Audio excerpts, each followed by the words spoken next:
Assalomu alaykum hurmatli obunachilar. Bugungi montajimiz Yozyovon viloyati Qorasoqol mahalla fuqarolar yig'inida bo'lib o'tdi. Bu yerga Xudo xohlasa kichkinagina veranda o'rnatib berganmiz.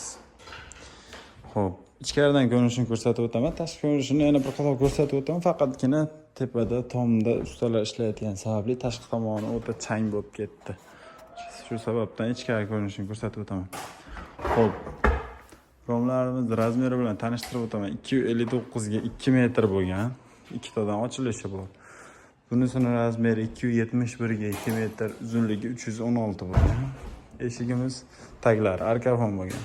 Akfa firmasidan bo'lgan. Bu romimizni uzunligi 257 ga 2 metr bo'lgan. Bunisi 381 ga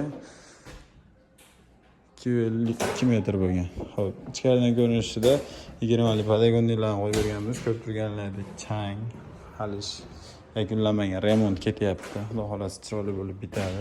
25 podagonlarni qo'yib berganmiz. Har bitta romda ikkitadan ochilishi bor. Eshiklarimiz ham xudo xolasa chiroyli qilib blokirovkalarni qilib bitirib berganmiz. Kuchkalarimiz ham high-tech usulida chiroyli. Qulflanishlar ham o'ta go'zal bo'lgan. Firmamiz Akfa. Hop. Oynalari steklo paket, 2 qavatli oyna, taglari arkafonda bo'lgan eshiklarimiz taglari.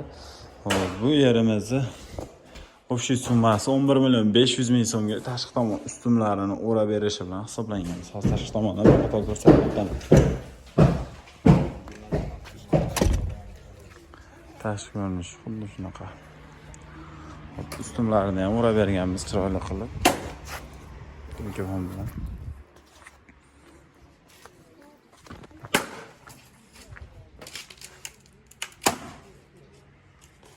Kimga shu xizmatlar kerak bo'lsa, pastdagi nomerlarga aloqaga chiqishlari mumkin. Hammalarga kattakon rahmat.